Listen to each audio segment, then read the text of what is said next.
Hey everybody, happy Saturday. Today is 3/21, which is World Down Syndrome Day. And so I'm wearing my visor, and as soon as we are finished with these videos today, I am going to go outside into the sunshine and I am going to walk 3.21 miles.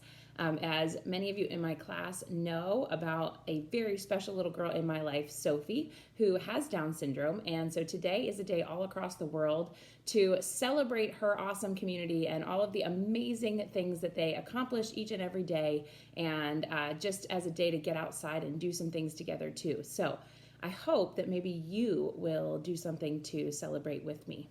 And today's book is called, you might have read this one before, it's kind of a popular book, but I love it. It's called Fly Away Home. It's by Eve Bunting, and she writes a lot of books. I have another one of hers in my stack here, so we're going to read another one of hers later on. But Fly Away Home is a pretty popular book of hers, but I thought it would be a good story for us to read. So, my dad and I live in an airport. That's because we don't have a home, and the airport is better than the streets. We are careful not to get caught.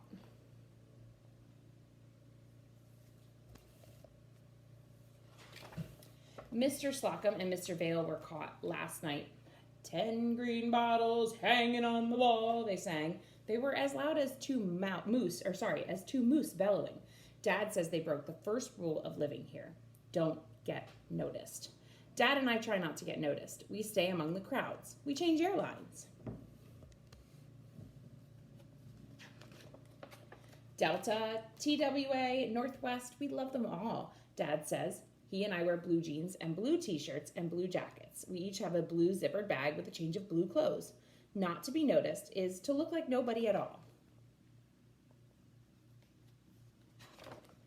Once we saw a woman pushing a metal cart full of stuff. She wore a long, dirty coat, and she lay down across a row of seats in front of Continental, Gate 6. The cart, the dirty coat, the lying down were all noticeable. Security moved her out real fast. Dad and I sleep sitting up. We use different airport areas. Where are we tonight, I ask. Dad checks his notebook. Alaska Air, he says, over in the other terminal. That's okay. We like to walk. We know some of the airport regulars by name and by sight. There's Idaho Joe and Annie Franny and Mars Man, but we don't sit together. Sitting together will get you noticed faster than anything, Dad says.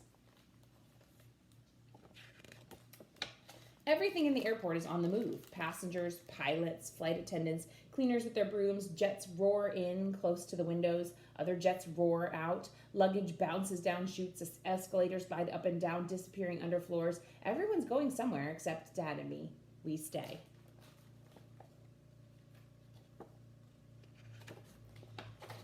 Once, a little brown bird got into the main terminal and couldn't get out. It fluttered in the high, hollow spaces. It threw itself at the glass, fell panting on the floor, flew to a tall metal girder, and perched there, exhausted. Don't stop trying, I told it silently. Don't. You can get out. For days, the bird flew around, dragging one wing, and then it found the instant when a sliding door was open and slipped through. I watched it rise. Its wings seemed okay. Fly, bird, I whispered. Fly away home. Though I couldn't hear it, I knew it was singing. Nothing made me as happy as that bird. The airport's busy and noisy even at night. Dad and I sleep anyway. When it gets quiet between 2 and 4 a.m., we wake up. Dead time, Dad says, almost no flights coming in or out. At dead time, there aren't many people around, so we're extra careful. In the mornings, Dad and I wash up in one of the bathrooms and he shaves. The bathrooms are crowded, no matter how early, and that's the way we like it. Strangers talk to strangers. Where'd you get in from? 3 hours our flight was delayed. Man, am I bushed. Dad and I, we don't talk to anyone. We buy donuts and milk for breakfast at one of the cafeterias, standing in line with our red trays. Sometimes Dad gets me a carton of juice. On the weekends, Dad takes the bus to work. He's a janitor in an office in the city. The bus fares $1 each way.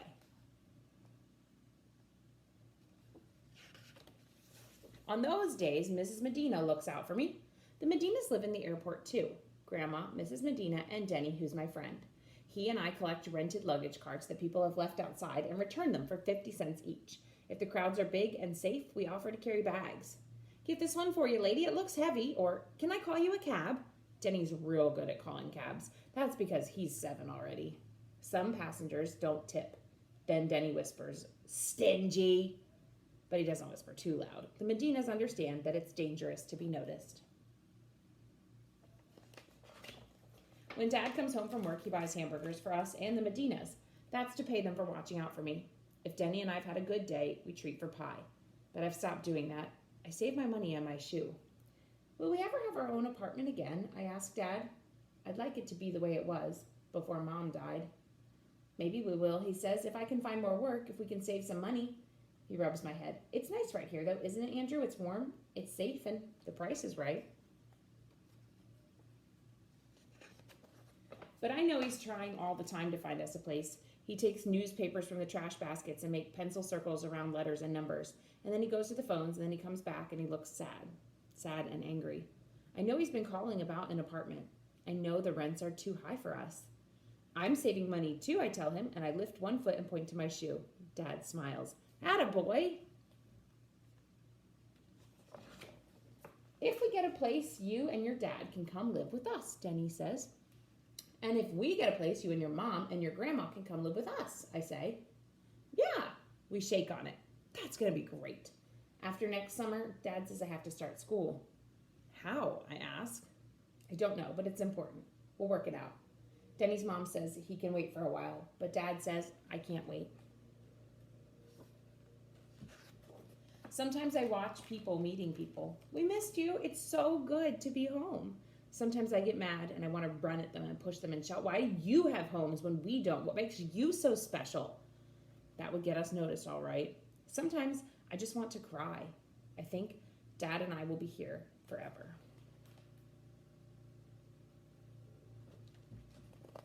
Then I remember the bird. It took a while, but a door opened.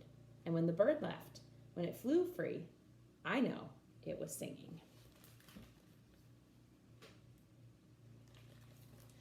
So he knows that their situation is temporary and that they're working hard to get out of it. And he hopes that someday, like that bird, they will find an opening and they will be able to fly away home.